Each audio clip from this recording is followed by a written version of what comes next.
La mujer detective de Andrew Forester. Relato 1. Inquilino vitalicio. Sexta entrega.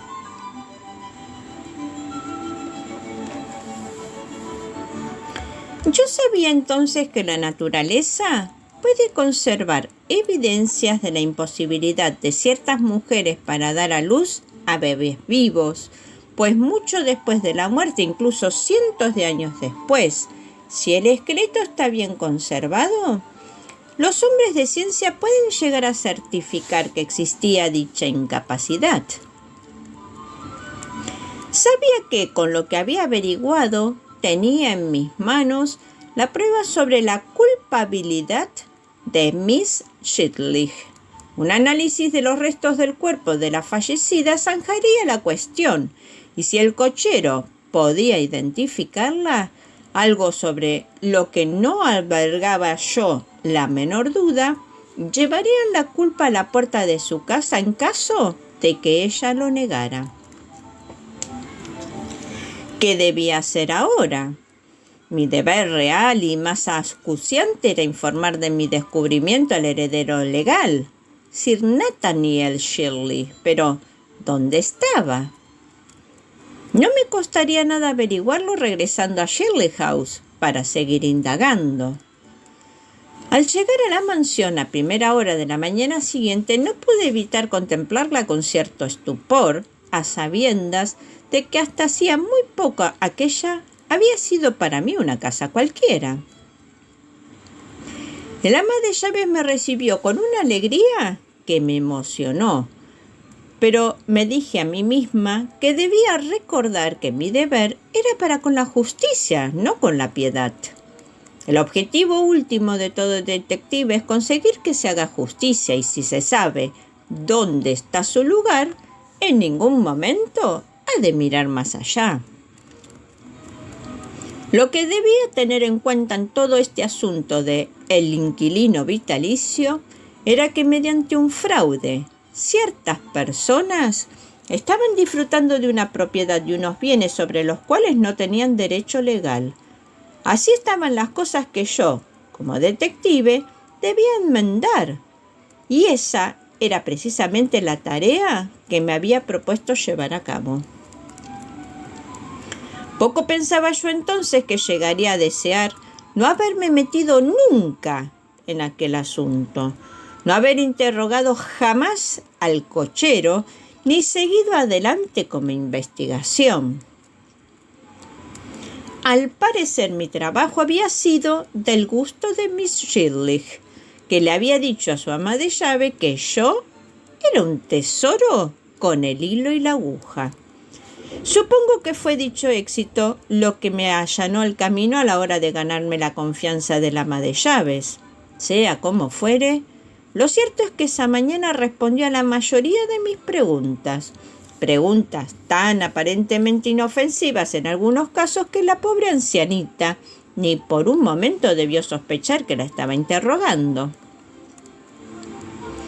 Averigüé muchas cosas durante aquella larga jornada de trabajo, sentada en la habitación del ama de llaves.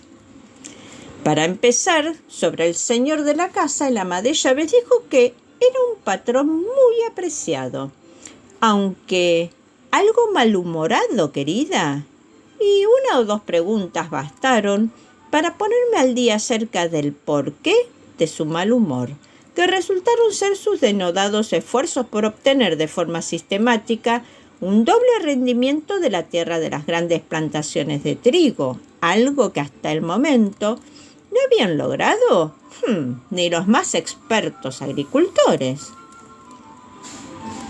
Según Miss Shetlich, continuó el ama de llaves, si consiguiera duplicar la cantidad de maíz de las cosechas, los esfuerzos de su hermano servirían para poner fin a las hambrunas, pues de ese modo habría tanto que nunca nos faltaría el pan como ahora. Reconozco que su forma de decirlo consiguió emocionarme, pues soy detective, pero también mujer. Me pareció un gesto noble y hermoso que un hombre dedicase su vida a trabajar por el bien de sus semejantes, y era indudable que eso Era lo que hacía el amo de Shirley House, si el testimonio del ama de llaves era fiable.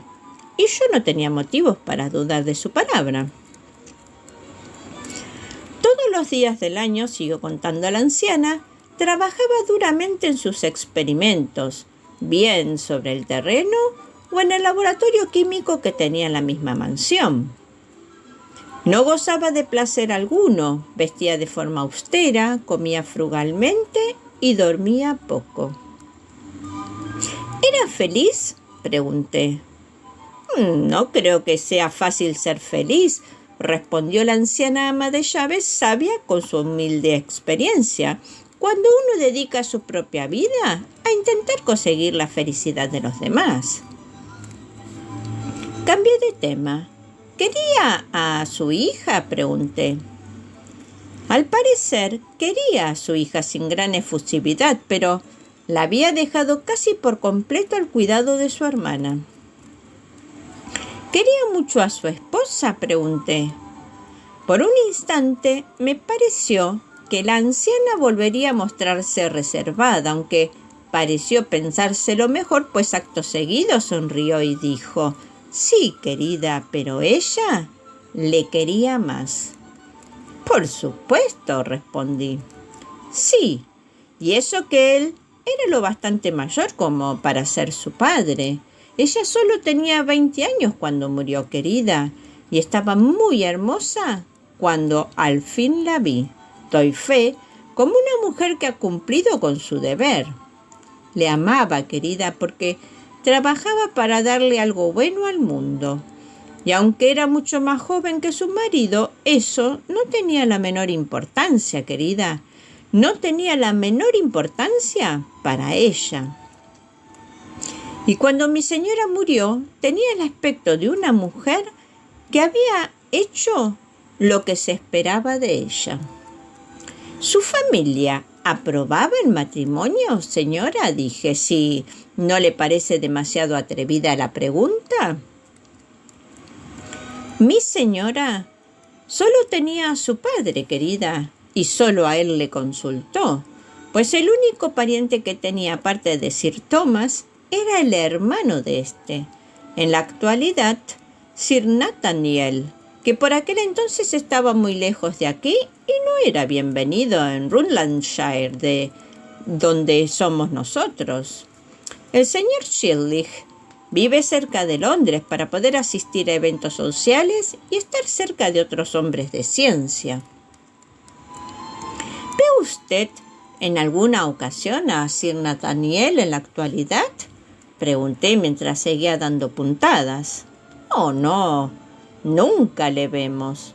El señor Shirley y él no se llevan bien, aunque creo que nuestro patrón le pasa una pensión, y más sustanciosa que la que le pagaba Sir Thomas. Pero, perdóname otra vez, pensará que soy una insolente con esta clase de preguntas». «En absoluto», respondió el ama de llaves. «De ninguna manera, por cierto. Ha dejado perfecta esta última pieza». «Entonces se lo preguntaré. ¿Cómo es posible que Sir Nathaniel no heredara los bienes junto a su título? Pensaba que por lo general ambas cosas iban juntas». «Y así es, querida», dijo el ama de llaves, «pero en nuestro caso fue diferente.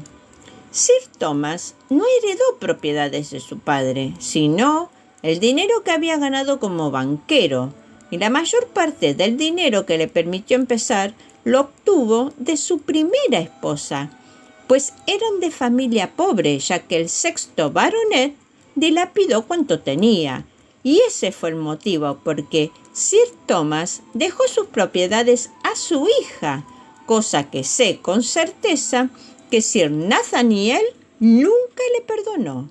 Nunca».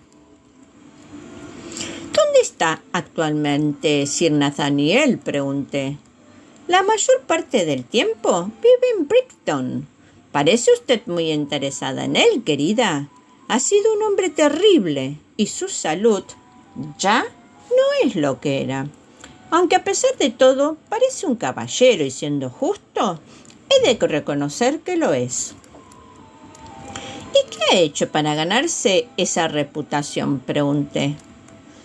Pero en este caso la anciana no pudo responder. Sacó a colación algunos vagos rumores que en su mayoría no consiguieron sino reforzar mi actitud desfavorable hacia el hombre a quien debía contar mis recientes descubrimientos.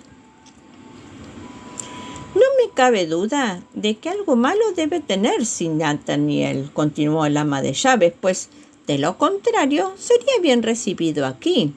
Y doy fe de que no es así. Sin embargo, de aquí sale el dinero que le permite vivir como lo hace, como un caballero. Entonces hubo una pausa que yo misma rompí diciendo: ¿era rico el señor Shirley cuando se casó con su joven señora?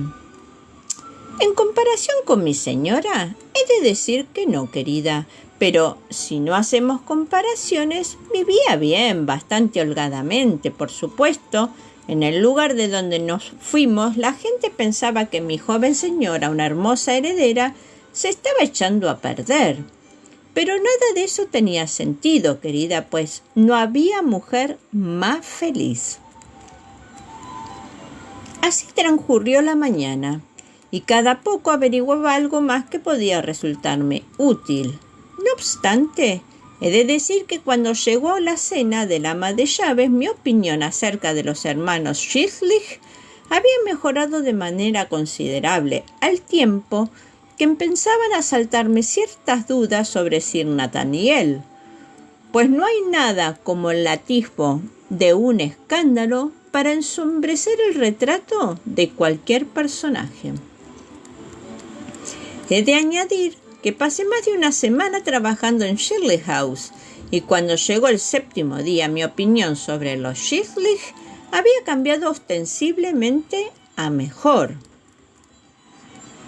Ha de comprender el lector que los agentes de policía estamos tan habituados a contemplar los peores aspectos de la humanidad que en un lugar de seguir el principio cristiano y creer que todos los hombres son honestos hasta que se demuestra que son ladrones, llegamos a convencernos de que todos nuestros semejantes son criminales hasta que hayan sido capaces de aportar pruebas de su honestidad. De ahí que, cuando me tropecé con el que he llegado a considerar el caso que supuso uno de los mayores desafíos de mi carrera, asumí por costumbre que me enfrentaba a un crimen, e indudablemente lo era. No obstante, también he de añadir que a medida que la investigación avanzaba, descubrí que el delito no estaba exento de cierta nobleza, mas no por ello dejaba de ser un delito. En cualquier caso, por más que mejorase mi opinión sobre los Shirley, en ningún momento cejé en mi empeño de informar a Sir Nathaniel sobre el modo en que había sido estafado. Mi intención no era otra que hacer justicia, y la justicia, como ya he dicho, es el verdadero fin de la labor de un detective. Trabajé en esa casa toda una semana, tiempo más que suficiente para confirmar mi opinión acerca de la gente que allí vivía, además de obtener todos los detalles que pudieran serme útiles y sobre los cuales el ama de llaves estaba en situación de facilitarme información. Quizá venga bien resumir ahora el trabajo de esa semana. En primer lugar, creo haber dicho que Sir Nathaniel solo heredó el título familiar, siendo los bienes que Sir Thomas Shirley legó a su hija producto de sus ganancias como banquero. Dichos bienes comprendían 4 grandes fincas, cuyos réditos se acumulaban en forma de lo que podríamos denominar interés compuesto. También durante esa semana, gracias a una sugerencia de mi abogado, empecé a contemplar el caso bajo una nueva luz. La existencia de la pequeña heredera también había impedido al padre disfrutar de la totalidad de los ingresos acumulados gracias a las propiedades de su difunta esposa, que hubieran sido legítimamente suyos en ausencia de un legatario. Por tanto, era evidente que al sustituir el bebé fallecido por otro al que estaban criando debidamente, su intención no era únicamente cometer un fraude. Si el deseo de obtener el usufructo vitalicio de la propiedad hubiera sido el único motivo para cometer el fraude, la persona o personas capaces de llevar a cabo semejante plan no habrían tenido demasiados reparos en sacar de escena a la sustituta del bebé fallecido o, en todo caso, utilizarla para conseguir un beneficio mayor. Sin embargo, nadie parecía interesado en dicho beneficio, pues era evidente que el supuesto padre no había reclamado los bienes de su supuesta hija, ya que los ingresos fruto de las rentas derivadas de las mencionadas propiedades seguían acumulándose anualmente sin que nadie los hubiera tocado. Esto conseguí averiguarlo con cierta dificultad. Este descubrimiento, cuyos detalles no voy a abordar aquí, pues no son necesarios para aclarar el caso ni encomiables desde el punto de vista profesional, me alejaron aún más de mi convicción inicial, es decir, que el motivo para sustituir al bebé muerto por uno vivo era obtener la potestad sobre los bienes. Durante esa semana vi 2 veces a Miss Shirley. En ambas ocasiones yo estaba cosiendo. «Buenos días», dijo ella, que se disponía a salir. «¿No le duele la cabeza trabajando tantas horas?» «No, es usted muy amable», respondí. «El jardín está a su disposición siempre que quiera dar un paseo», añadió. Y así fue como conocí al señor Shirley, disfrutando del mencionado jardín. Tal y como me habían sugerido, los detectives deben aprovechar cualquier ventaja que se les ofrezca, además de las que motus propio puedan obtener. Me encontré con él mientras examinaba varios plantíos de maíz de distintas variedades que ocupaban la mitad de la floresta. Era un hombre de rostro franco y muy agradable, con ojos oscuros de mirada profunda y una extraordinaria dulce expresión de tolerancia que me hizo pensar en una jovencísima muchacha judía de clase alta.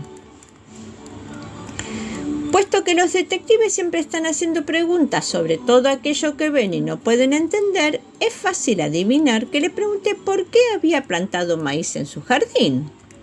Su respuesta consiguió que mi deseo de desechar aquella primera convicción sobre el caso, es decir, que la sustitución de un bebé por otro fuera motivada por simple avaricia, fuera aún mayor.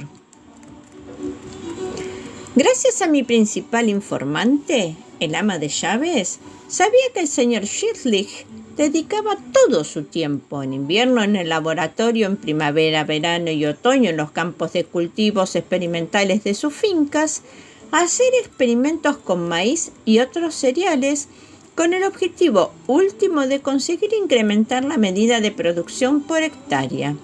Soy consciente de que ya he expuesto antes esta información.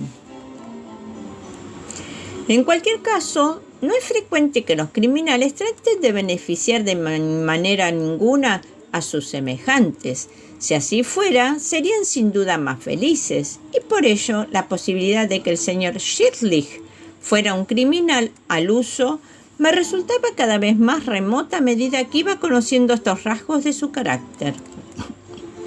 La experiencia me ha enseñado que un hombre o una mujer que intenta favorecer a la sociedad raramente es malo en el fondo. Si lo fuera, no pensaría en nadie salvo en sí mismo. El señor Shirley se dirigió a mí muy cordialmente, preguntándome qué pensaba de esto y aquello, e incluso se quitó los guantes de trabajo y recogió algunas fresas para mí. Creo que volví a entrar en la casa sintiéndome un poco avergonzada y posiblemente de haber pasado entonces frente a un espejo me habría ruborizado pensando en Miss Gaden y en su trabajo. No obstante, en ningún momento cejé en mi empeño de llevar aquel caso ante la justicia, decidida a visitar a Sir Nathaniel para contárselo todo. No estaría capacitada para desempeñar mi trabajo si a la primera de cambio permitiera que la piedad o cualquier argumento oportunista se antepusiera al cumplimiento del deber. La segunda vez que vi a Miss Shirley, estaba a punto de regresar a mi pequeño alojamiento ya de noche. Hay una persona que vive cerca de usted, la señora Blenheim, creo que se llama, que es muy pobre, pero lo oculta pues no es capaz de olvidar que vivió días mejores. Me gustaría que tratara usted de averiguar en qué situación se encuentra realmente. Quizá pueda hacerlo mejor que yo. Y en efecto lo hice, y tuve el placer y el disgusto de ver cómo Miss Shirley hacía lo mejor que sabe hacer una mujer, llevar a cabo un acta de necesaria caridad. Ya sabía, por el ama de llaves, que Miss Shirley dedicaba la mayor parte de su tiempo a atender las necesidades de la parroquia y en especial a los niños. Resumiendo, los hermanos Shirley empezaban a perfilarse como una de las mejores personas que había tenido ocasión de conocer, y era yo quien debía echar abajo su hogar. Al final de la semana estaba harta de mi trabajo y quizá, sin temor a caer en el sentimentalismo, he de admitir que había tomado la determinación de no aceptar ninguna remuneración por él, únicamente mis gastos, lo desembolsado anticipadamente hasta el momento y nada más. Esta era mi decisión en lo que al dinero se refiere, algo que tenía intención de mantener cuando abordara a Sir Nathaniel, pues puedo asegurarles que los detectives podemos tener conciencia y honor. Cuando la semana estaba a punto de concluir, ya había trazado mis planes y abandoné Shirley House algo abatida, a sabiendas de que la próxima vez que entrara en la casa, lo haría con mi verdadera identidad. 6 horas después de decir buenas noches a Miss Shirley, ya estaba yo en Brighton en presencia de Sir Nathaniel Shirley. Había pedido a un sirviente que le comunicara que una persona llamada Gladden, ese es el nombre que utilizo con más frecuencia cuando estoy trabajando, deseaba verle, y he de decir, lo que le oí responder dista mucho de ser agradable. Por supuesto, no me pilló de sorpresa. Entregué entonces al mismo sirviente una tarjeta en la que había escrito «Asunto Shirley House». «¡Que suba!», le oí decir, y eso hice. Me desagradó desde el momento en que le vi. Sin duda tenía la apariencia exterior de un caballero, pero pertenecía a esa clase de hombres, me bastó una mirada para estar segura, que nunca te dirán algo desagradable a la cara, pero tampoco son capaces de pensar algo agradable, ni a la cara ni a tus espaldas. «Yo», eso decían a voz en grito cada uno de sus rasgos. Un claro ejemplo de egocentrismo caballeresco, sin duda, y por supuesto, de consumada avaricia. A alguna gente le resulta más fácil ser cortés que brutal, del mismo modo que muchas personas que se expresan con abierta hostilidad, a menudo, poseen un corazón tan tierno como el de una buena mujer. «¿Qué desea?», preguntó, cuando entré en la habitación con suma cortesía, pero sin mirarme. «Verle», respondí tan cordialmente como pude, al tiempo que cerraba la puerta. Me miró con disimulo. Tenía esa clase de mirada nerviosa incapaz de observar a una persona o cosa durante más de 5 segundos. A menudo me he preguntado si esa gente es capaz de mirar fijamente su propio reflejo en un cristal. «¿Y se puede saber quién es usted?». «Soy detective», respondí. Vi perfectamente cómo se encogía en su silla. Siendo yo mujer, imagino que pensó que era un hombre disfrazado. No tardó en recuperar la compostura, pero noté que la piel que bordeaba su boca se volvía negra y los labios adquirían un tono blanquecino. Por supuesto, dijo. Y al menos su voz denotaba tranquilidad. ¿He dicho ya que tendría unos 50 años? Al menos rondaba esa edad. Su cabello raleaba y se estaba volviendo gris, aunque lo llevaba pulcramente peinado con un rizo sobre la frente. Vestía con un estilo muy juvenil y a la última moda. He venido a proporcionarle cierta información. Continúe. Cuando la señora Shirley murió, dejó a una hija. Continúe. El tono de sus palabras, si bien denotaba una excelente educación, traslució al instante un profundo aburrimiento. Al menos, seguí diciendo, se supone que murió dejando una hija. Él estuvo a punto de decir algo, pero se lo pensó mejor y permaneció callado. No obstante, me percaté de que la oscuridad que rodeaba sus labios era cada vez mayor.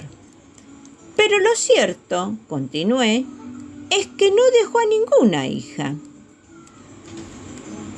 Llegados a ese punto, el caballero había controlado por completo su nerviosismo, y he de decir que durante el resto de nuestra entrevista no demostró emoción alguna. Si su insensibilidad era fruto de alguna enfermedad o simple determinación, nunca he podido precisarlo. «Ajá, ¿y qué dejó?», preguntó él. «No dejó descendencia alguna». «Ajá, entonces, ¿me está diciendo que la herencia Shirley me pertenece?» «Sí». «Esto es verdad y no miento. Como me lo contaron, te lo cuento». Fifi, la cuentacuentos, agradece tu escucha. Anhelando que esta entrega haya sido de tu agrado, te invita a suscribirte a su canal para que cada domingo de sus estrenos puedas disfrutar y a descubrir en sus listas de reproducción la numerosa y variada propuesta de audio narración.